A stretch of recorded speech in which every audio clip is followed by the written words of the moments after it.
ನಿಗಮಕಲ್ಪತರೋರ್ಗಲಿತಂ ಫಲಂ ಶುಕಮುಖಾದಮೃತದ್ರವ ಸಂಯುತಂ ಪಿಬತ ಭಾಗವತಂ ರಸಮಾಲಿಯಂ ಮುಹುರಹೋ ರಸಿಕಾ ಭೂಯಭಾವಕಾಃ. ಕೃಷ್ಣಾಯ ವಾಸುದೇವಾಯ ದೇವಕೀ ನಂದನಾಯ ಚ ನಂದಗೋಪಕುಮಾರಾಯ ಗೋವಿಂದಾಯ ನಮೋ ನಮಃ. ದೈತ್ಯರು ಹೋಗಿ ಅವನು ಸೀನಿಯರ್ ಮೋಸ್ಟ್ ಪರ್ಸನ್ನು ಕದ್ಕೊಂಡೋಗಿದ್ದು ಹೋಗಿ ಓಪನ್ ಮಾಡೋಕ್ಕೆ ಹೋದ. ಅಷ್ಟೊತ್ತಿಗೆ ಯೂತ್ ಬ್ರಿಗೇಡ್ನವ್ರು ಬಂದರು. ನಮ್ಮ ಮಜಲ್ ಪವರಿಂದ ತೊಗೊಂಡು ಗೆದ್ದು ಬಂದಿರೋದ್ರಿಂದ ನೀವು ವಯಸ್ಸಾದವರು ಎಲ್ಲ ನೀವು ಏನು ಮಾಡಿದ್ರಿ, ಸುಮ್ಮನೆ ನಮ್ಮ ಜೊತೆ ನಿಂತಿದ್ರಿ, ಫಸ್ಟ್ ನಾವು ಕೊಡು ಅಂತ ಕಿತ್ಕೊಂಬಕ್ಕೆ ಹೋದ. ಈ ಸೀನಿಯರ್ ಸಿಟಿಸನ್ಸ್ ಅವ್ರು ಹೇಳಿದರು, ನಾವು most responsible, seniors, maturity, experience, dignity, respect ಇರೋರು ಫಸ್ಟ್ ನಾವು ಕುಡಿಬೇಕು. ಚಿಕ್ಕ ಪುಟ್ಟ ಹುಡುಗರು ನೀವು ಆಮೇಲೆ ಕುಡೀರಿ. ಸರಿ, ಇವರಿಗೆ ಜಗಳ ಸ್ಟಾರ್ಟ್ ಆಯಿತು. ಇನ್ನು ಕೆಲವು ದೈತ್ಯರು ಬಂದು ನಿಮಗೂ ಬೇಡ ನೀವಿಬ್ರಿಗೂ ಆಮೇಲೆ ಕೊಡ್ತೀವಿ, ನಾವು ಕುಡಿತೀವಿ. ಸರಿ, ಜಗಳ ಆಗ್ತಾಯಿದೆ. ದೇವತೆಗಳು ಈ ವಂಚನೆ ನಡೆದೋಯ್ತಲ್ಲ, ಏನು ಮಾಡೋದು ಅಂತ ದೇವ್ರು ನೋಡ್ತಿದ್ದಾರೆ. ಆಗ ಇದ್ದಕ್ಕಿದ್ದ ಹಾಗೇನೆ ಆ ಎಲ್ಲ ರಾಕ್ಷಸರ ಕಣ್ಣು ಒಂದು ಮೂಲೆಗೆ ಹೋಯಿತು. ಆ ಮೂಲೆಯಲ್ಲಿ ಜಗತ್ತಿನಲ್ಲಿ ಹಿಂದೆಂದೂ ಕಂಡಿರದೇ ಇರತಕ್ಕಂಥ ಜಗದೇಕ ಸುಂದರಿ, ಅತಿಲೋಕ ಸುಂದರಿ, ಲೋಕಮೋಹಕ ಸುಂದರಿ ಒಬ್ಬಳು ಅತ್ಯಂತ ವೈಯಾರದಿಂದ, ಲಾವಣ್ಯದಿಂದ, ಏನು ಬಳ್ಳಿ ಹಾಗೆ ನಡುಗುತ್ತಾ ಬರ್ತಾ ಇದ್ದಾಳೆ. ಇವರೆಲ್ಲ ಕಡೆ ನೋಡ್ತಾ ಇದ್ದಾರೆ. ಅದನ್ನು ನೋಡ್ತಾ ಇದ್ದಾರೆ. ಹೇಗೆ ನೋಡ್ತಾ ಇದ್ದಾರೆ ಅಂತಂದರೆ ಬಿಟ್ಟುಕೊಂಡು ನೋಡ್ತಿದ್ದಾರೆ, ಬಟ್ಲುಗಣ್ಣು ಮಾಡ್ಕೊಂಡು ನೋಡ್ತಿದ್ದಾರೆ. ಎಲ್ಲ ಮರೆತರು ನಿಧಾನವಾಗಿ ಹೆಜ್ಜೆಗಳನ್ನು ಹಾಕ್ಕೊಂಡು ಬರ್ತಿರತಕ್ಕಂಥ ಲೋಕಮೋಹಕ ಬಳ್ಳಿಯಾಗಿರತಕ್ಕಂಥ ಹೆಣ್ಣಿನ ಹತ್ರ ಬಂದರು. ಯಾರು ಅಂತಂದರೆ ಸಾಕ್ಷಾತ್ ವಿಷ್ಣು ಈಗ ಮೋಹಿನಿ ರೂಪದಲ್ಲಿ ಬಂದಿದ್ದಾನಲ್ಲಿ. ಮೋಹಿನಿಯಾಗಿ ಬಂದ. ಮೋಹಿನಿ ರೂಪದಲ್ಲಿ ಬಂದಿರತಕ್ಕಂತಹ ದೇವಿಯನ್ನು ನೋಡಿದರು. ನೋಡಿ ಇದ್ದಕ್ಕಿದ್ದ ಹಾಗೇನೆ ಆ ಹೃದಯಗಳು ದೈತ್ಯರ ಹೃದಯಗಳು ಚಲಿಸಿದವು. ಆ ಜೀವಗಳೆಲ್ಲ ಅವಳ ಸೆಳೆತಕ್ಕೆ ಸಿಕ್ಕಿಕೊಂಡವು. ಎಲ್ಲ ನಿಧಾನವಾಗಿ ನಡ್ಕೊಂಡು ಹೊಳತ್ರ ಬಂದರು. ಯಾರೇ ನೀನು, ಏನು ರೂಪನೇ, ಏನು ಸೌಂದರ್ಯನೇ, ಏನು ಯೌವನ, ಏನು ಲಾವಣ್ಯ, ಯಾರಮ್ಮ ನೀನು? ಬಟ್ ಒಳ್ಳೆ ಟೈಮ್ಗಂತೂ ಬಂದು ನಾವೆಲ್ಲ ಕಶ್ಯಪರ ಮಕ್ಕಳು ಜಗಳ ಆಡ್ತಾ ಇದ್ವಿ. ನಮ್ಮ ಜಗಳ ಪರಿಹಾರ ಮಾಡೋಕ್ಕೆ ಸರಿಯಾದ ಟೈಮಿಗೆ ಬಂದಿದ್ಯಾ. ಈ ಅಮೃತ ಕುಂಭ ನಿನ್ನ ಕೈ ಕೊಟ್ಟು ಬಿಡ್ತೀವಿ, ನಮ್ಮೆಲ್ಲರಿಗೂ ಕರೆಕ್ಟಾಗಿ ಹಂಚಿಬಿಡು. ತಗೋ ಅಮ್ಮ ತಗೋ. ಒಟ್ಟಲ್ಲಿ ಸ್ವಲ್ಪ ಹೊತ್ತು ನೀನು ಇರಬೇಕು, ನೀನು ನೋಡ್ತಾ ಇರಬೇಕು ನಾವು. ಮೋಹಿನಿ ಹೇಳ್ತಾಳೆ, ನೀವೆಲ್ಲ ದೈತ್ಯರು ಅಂತೀರಾ, ನಾನು ಒಬ್ಬಳು ಹೆಣ್ಮಗಳು, ನಾನು ಹೆಣ್ಣು ಅಂದರೆ ಚಂಚಲ ಬುದ್ಧಿ ಅಂತ ನಿಮಗೆ ಗೊತ್ತಿದೆ. ಅದು ಅಲ್ಲದೆ ನೀವು ನನಗೆ ಗುರುತಿಲ್ಲ, ಪರಿಚಯ ಇಲ್ಲ, ಅಪರಿಚಿತರು. ಮತ್ತು ಇದು ಅಮೃತ ಹಂಚೋದು ಅಂತಂದರೆ ಜಗತ್ತಿನಲ್ಲಿ ಅತ್ಯಂತ ದೊಡ್ಡ ಜವಾಬ್ದಾರಿ. ಈ ಕೆಲಸ ಇದ್ದೇ ಯಾರೂ ಮಾಡೂ ಇಲ್ಲ.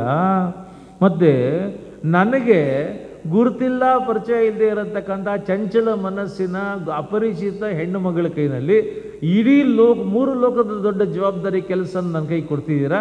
ಇದಕ್ಕೆ ಮುಂಚೆ ಒಂದು ಸರ್ತಿ ಯೋಚನೆ ಮಾಡಿ ನನ್ನ ಕೈ ಕೊಡೋಕ್ಕೆ ಮುಂಚೆ ಅಂತ ಹೇಳ್ತಾಳೆ. ಅವ್ರು ಹೇಳ್ತಾರೆ, ಅದೆಲ್ಲ ಎರಡನೇದು.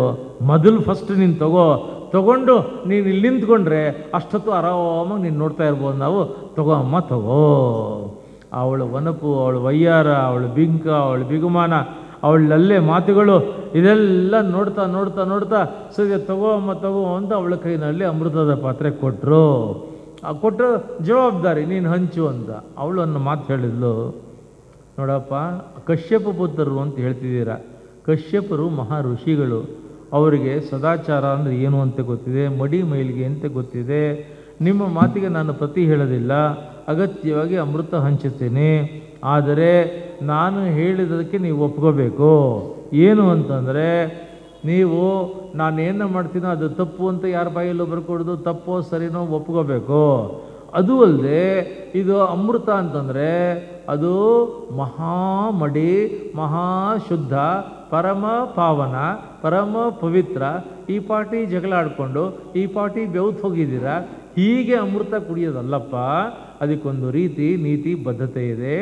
ಎಲ್ಲರೂ ಸಮುದ್ರಕ್ಕೆ ಹೋಗಿ ಸಮುದ್ರ ಸ್ನಾನ ಮಾಡ್ಕೊಂಬಂದು ದರ್ಭಾಸನ ಮಾಡಿಕೊಂಡು ಸಾಲಾಗಿ ಕೂತ್ಕೊಳ್ಳಿ, ನಾನೆಲ್ರಿಗೂ ಹಂಚ್ತೀನಿ, ಮಡಿನಲ್ಲಿ ಹಂಚ್ತೀನಿ.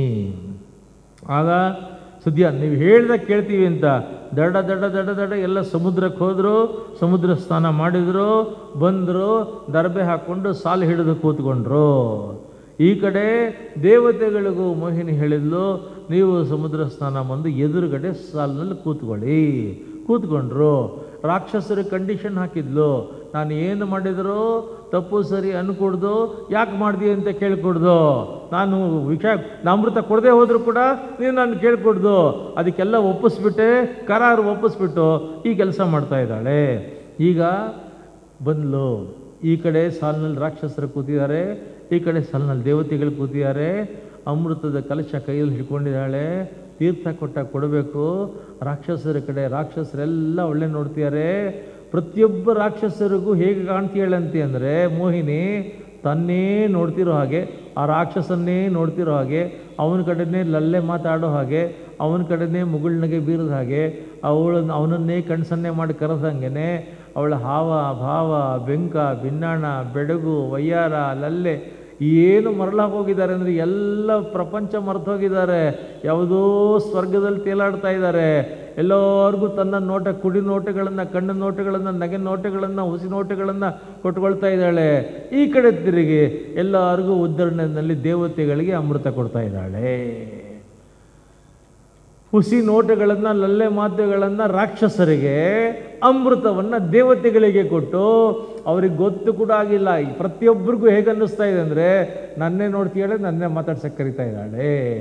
ಕಡೆಯವರೆಗೂ ಬಂದು ಒಬ್ಬ ರಾಕ್ಷಸ ಮಾತ್ರ, ಸ್ವರ್ಭಾನು ಅನ್ನೋನು, ತುಂಬ ಅಲರ್ಟ್ ಆಗಿದ್ದ, ಅಟೆಂಟಿವ್ ಆಗಿದ್ದ, ಕಾಷಸ್ ಆಗಿದ್ದ, ವಿಜಿಲೆಂಟ್ ಆಗಿದ್ದ. ಎದ್ದ ಅವನು ಎದ್ದಿದ್ದವರೆಗೂ ಗೊತ್ತಾಗಲಿಲ್ಲ. ಲಾಸ್ಟ್ ಈಗ ಸೂರ್ಯ ಚಂದ್ರ ಇಬ್ಬರೇ ಇರೋರು, ಎಲ್ಲ ದೇವತೆಗಳಿಗೂ ಮುಗಿದೋಯ್ತು. ಆ ಸೂರ್ಯ ಚಂದ್ರ 2 ಕೈ ಇದೆ, ಇಬ್ಬರು ನೋಡ್ತಾರೆ, 2 ಕೈ, ಲಾಸ್ಟ್ 2 ಹ್ಯಾಂಡ್ಸ್ ಅಷ್ಟಿದೆ. ಅದೆರಡಕ್ಕೆ ಹಾಕಿದರೆ ಅಮೃತದ ಹಂಚಿಕೆ ಮುಗಿಬೇಕು. ರಾಕ್ಷಸರೆಲ್ಲ ಹಾಗೆ ಕೂತಿದ್ದಾರೆ. ಒಬ್ಬ ಈ ಸ್ವರ್ಭಾನು ಎದ್ದ, ಅವನು ರಾಕ್ಷಸ ಮಾಯಾವಿದ್ಯೆ, ದೇವತೆಗಳ ವೇಷ ಒಂದು ಕ್ಷಣದಲ್ಲಿ ಹಾಕ್ಕೊಂಡ. ಯಾರಿಗೂ ಗೊತ್ತಾಗದಾಗ ಬಂದು ಸೂರ್ಯ ಚಂದ್ರರ ಹಿಂದೆ ಮಧ್ಯೆ ಬಂದು ಕೂತ್ಕೊಂಡ. ಸೂರ್ಯ ಚಂದ್ರ ಲಾಸ್ಟಲ್ಲಿ ಇಬ್ಬರಿದ್ರು, 2 ಕೈ ಇತ್ತು, ಮಧ್ಯೆ ಕೂತ್ಕೊಂಡ. ಮಧ್ಯ ಇನ್ನೊಂದು ಕೈ ಬಂತು, ಸೂರ್ಯನ ಕೈಗೆ ಹಾಕಿದ್ರು, ಸೂರ್ಯ ತಗೊಂಡ, ಚಂದ್ರನ ಕೈಗೂ ಹಾಕ್ತಾ ಮಧ್ಯದ ಕೈಗೂ ಹಾಕ್ಬಿಟ್ಟಿದ್ದಾರೆ. ಈಗ ಸೂರ್ಯ ಚಂದ್ರರು ನೋಡಿದರು, ಸೂರ್ಯ ಚಂದ್ರರು ತಗೊಂಡ್ರು, ಇದ್ದಿದ್ದು 2 ಕೈ, 3ನೇ ದೇವದ ಪಕ್ಕ ಏನು ತಿರುಗಿ ನೋಡ್ತಾರೆ, ತಿರುಗಿ ನೋಡೋದಕ್ಕೆ ತೊಗೊಂಡ್ಬಿಟ್ಟಿದ್ದ. ಅವನು ಕುಡ್ದಿದ್ದ. ಒಂದೇ ಕ್ಷಣ ಮೋಹಿನಿಗೆ ಸೂರ್ಯ ಚಂದ್ರರು ಸಿಗ್ನಲ್ ಕೊಟ್ಟರು, ಇವನು ನಮ್ಮವನಲ್ಲ, ರಾಕ್ಷಸ. ಒಂದೇ ಕ್ಷಣ ಆ ಮೋಹಿನಿಯ ಕೈ ವಿಷ್ಣುವಿನ ಕೈ ಆಯಿತು, ಚಕ್ರ ಬಂತು, ಚಕ್ರ ಒಂದೇ ಕ್ಷಣ ಬಂತು, ಆ ಸ್ವರ್ಭಾನು ರಾಕ್ಷಸನ ಕತ್ತನ್ನು ಅಲ್ಲಿ ಕತ್ತರಿಸ್ತು. ಅಷ್ಟೊತ್ತಿಗೆ ಕತ್ತಿನವರೆಗೂ ಇಲ್ಲಿವರೆಗೂ ಅಮೃತ ಹೊರಟೋಗಿತ್ತು. ಇದು ಜೀವಂತವಾಗಿ ಅಲ್ಲೇ ಹಾರಾಡ್ತಾ ಇತ್ತು. ಮುಂಡ ಈ ದೇಹ ಕೆಳಗಡೆ ಸತ್ತು ಬಿತ್ತು. ಆ ಮುಂಡ ಹಾರಾಡ್ತಾ ಇರೋದನ್ನು ಬ್ರಹ್ಮ ಬಂದು ರಾಹುಕೇತು ಗ್ರಹವಾಗು ನೀನು ಅಂತ ಹೇಳಿ ಕಳಿಸ್ತಾ ಇದ್ದಾನೆ.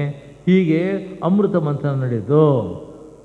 ಅಮೃತ ಮಂಥನ ಎಲ್ಲ ಆದಮೇಲೆ ದೇವತೆಗಳು ಅವ್ರಿಗೆ ಮೃತತ್ವ ಇಲ್ಲ.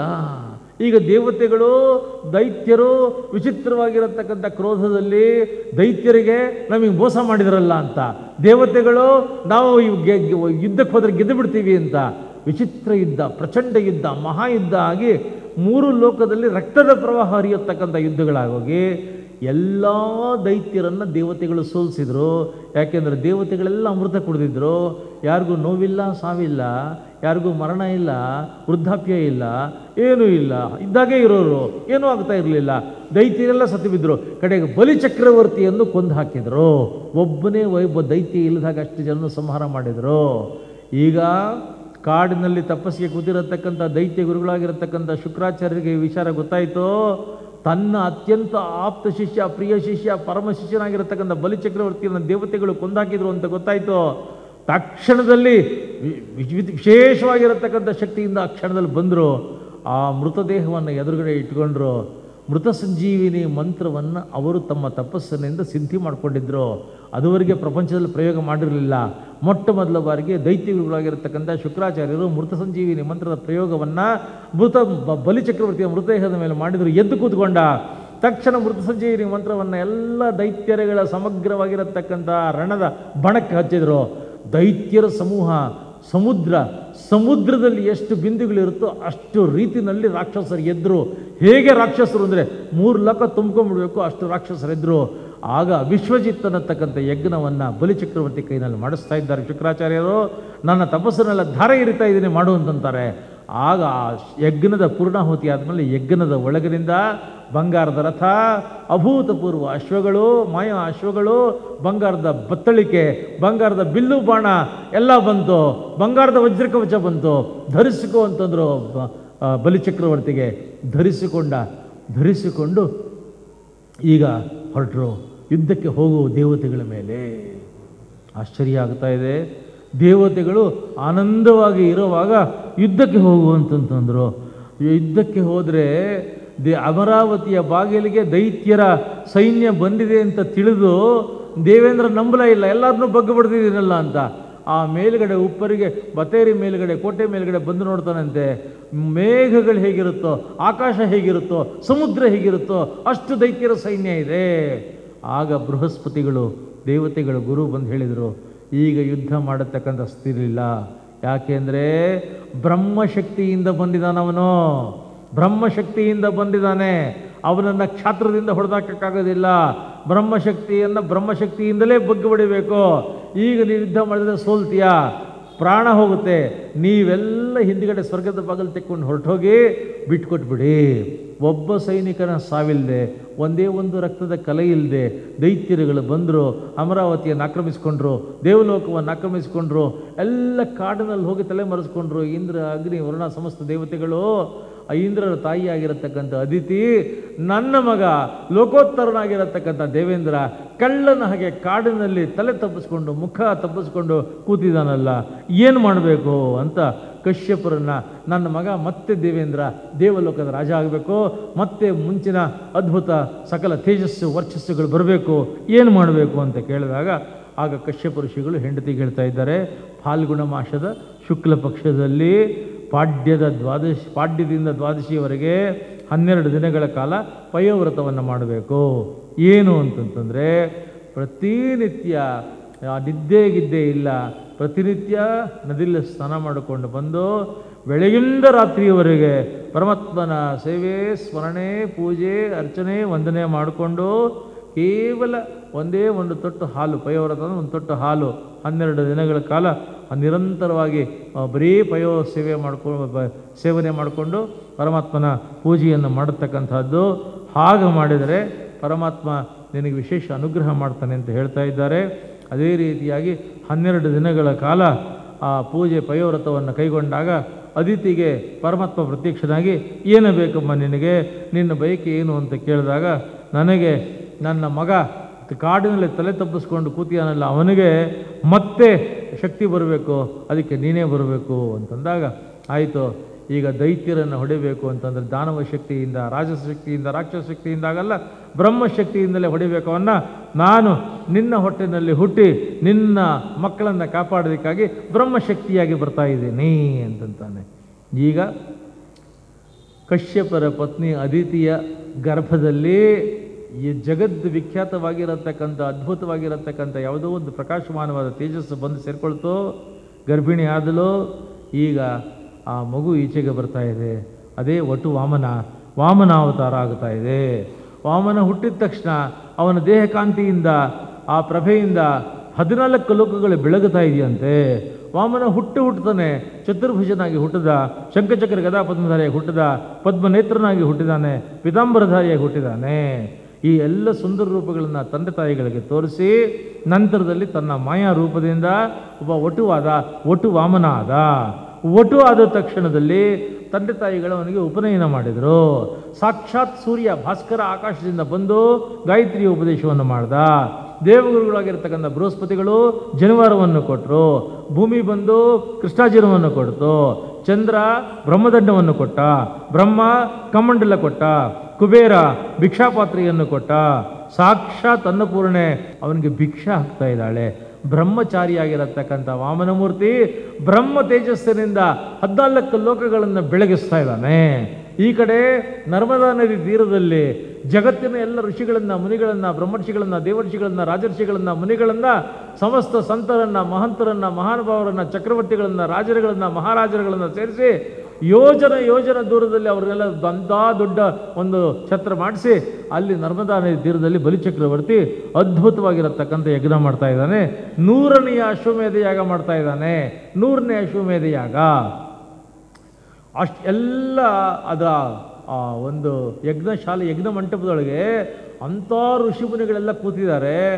ಈಗ ಒಟ್ಟು ವಾಮನ ಆಚೆ ಕಡೆ ಆರ್ಚ್ ಇರುತ್ತಲ್ಲ, ಯಜ್ಞ ಮಂಟಪದ ಆಚೆ ಇದ್ದಂಥ ಆರ್ಚ್ ಹತ್ರ ಒಟ್ಟು ವಾಮನ ಅವನು ಬಂದಲ್ಲ ನಿಂತ ಮರುಕ್ಷಣದಲ್ಲಿ ಅವನ ದೇಹದ ನಾನಾ ಭಾಗಗಳಿಂದ ಹೊರಡಿರತಕ್ಕಂಥ ಕಾಂತಿ, ಪ್ರಭೆ, ಪ್ರಭಾವ, ತೇಜಸ್ಸು, ವರ್ಚಸ್ಸು, ಆ ಬೆಳಕು, ಆ ಪ್ರಕಾಶ ಆ ಯಜ್ಞ ಮಂಟಪದ ಒಳಗೆ ಹೇಗೆ ಬಂತು ಅಂದರೆ ಎಲ್ಲ ಋಷಿಗಳು ಮಹರ್ಷಿಗಳು ಜಗ್ಗಂತ ಎದ್ರು. ಆ ಬೆಳಕು ಬರೋ ಕಡೆ ನೋಡ್ತಾರೆ, ಓಡ್ತಾ ಇದ್ದಾರೆ.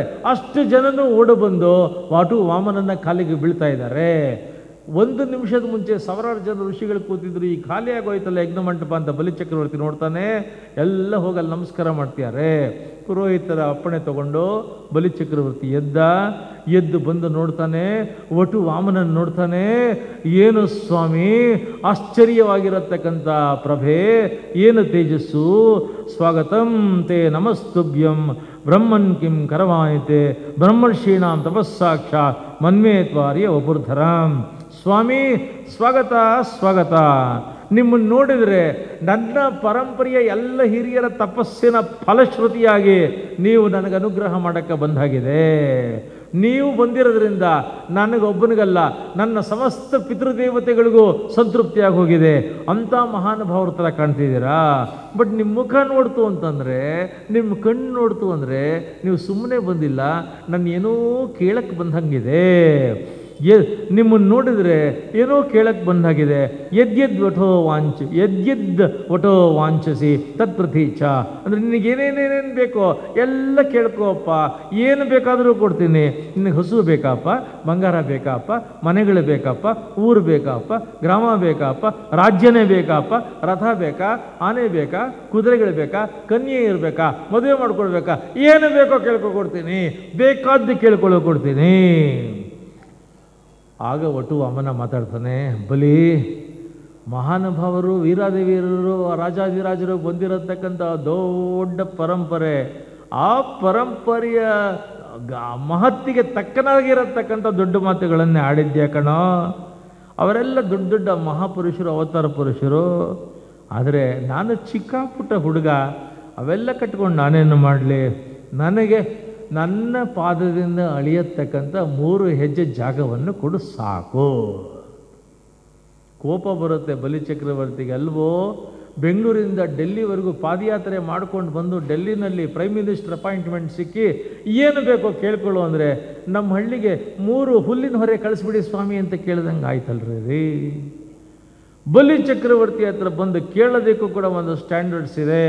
ಒಂದು ನಾನು ಕ್ವಾಲಿಫಿಕೇಷನ್ ಇಟ್ಟಿದ್ದೀನಿ ನನ್ನ ಹತ್ರ ಭಿಕ್ಷೆ ಬೇಡೋರಿಗೆ. ಏನು, ಒಂದು ಸಲ ನನ್ನ ಹತ್ರ ಕೈ ಚಾಚಿಬಿಟ್ಟು ಭಿಕ್ಷೆ ತಗೊಂಡ ಅಂತಂದರೆ ಅವನ ಜೀವನದ ಕಡೆ ಗಳಿಗೆವರೆಗೂ ಇನ್ನೊಂದು ಸಲ ಇನ್ನೊಬ್ಬರಿಗೆ ಕೈ ಚಾಚಿಕೊಡ್ದು ಅಷ್ಟು ಕೇಳೋ ತಾಕತ್ತಿದ್ರೆ ನನ್ನ ಹತ್ರ ಬರಬೇಕು, ಇಲ್ಲವ್ರು ನನ್ನ ಹತ್ರ ಬರ್ಕೊಡ್ದು ನಾನು. And never in my lifetime I have given second chance to anybody. Only one chance in the lifetime of every person. But ನಿನ್ನ ಮುಖ ನೋಡ್ತು ಅಂದರೆ ಏನೋ ಆಕರ್ಷಣೆ ಇದೆ, ಏನೋ ಮೋಹ ಇದೆ, ಎಲ್ಲೋ ನಿನ್ನ ಮೇಲೆ ಪೂಜ್ಯ ಭಾವನೆ ಬರುತ್ತೆ ಕಣೋ. ನಿನಗೆ for the first time I give second chance to you. For the first time I give second chance to you. ಇನ್ನೊಂದು ಸರ್ತಿ ಕೊಡ್ತೀನಪ್ಪ. ಈ ತ್ವಂ ಬಾಲಹ ಬಾಲಿಶ ಮಧ್ಯೆ ಯು ಆರ್ ಎ ಚೈಲ್ಡಿಶ್ ಆಗಿ ಕೇಳ್ಕೊಳ್ತೀಯ. But this time behave properly. Ask in such a way that never in your future, never in your lifetime you should put your hands to anybody. ಹಾಗೆ ಬಹದ್ದೂರಿಯಾಗಿ ಕೇಳ್ಕೊಳ್ಳೋ, ಸಣ್ಣ ಬಣ್ಣ ಕೇಳ್ಕೊಬೇಡ, ಸೆಕೆಂಡ್ ಚಾನ್ಸ್ ಕೊಡ್ತಿದ್ದೀನಿ. ಆಗ ವಾಮನ ಹೇಳ್ತಾನೆ, 3 ಹೆಜ್ಜೆ ಭೂಮಿಯಿಂದ ತೃಪ್ತಿ ಆಗದೆ ಇರತಕ್ಕಂಥವನಿಗೆ 3 ಲೋಕ ಕೊಟ್ಟರು ಕೂಡ ತೃಪ್ತಿ ಆಗೋದಿಲ್ಲ ಕಣೋ. Happiness lies not in the physical property, not in the land, it is in the state of mind.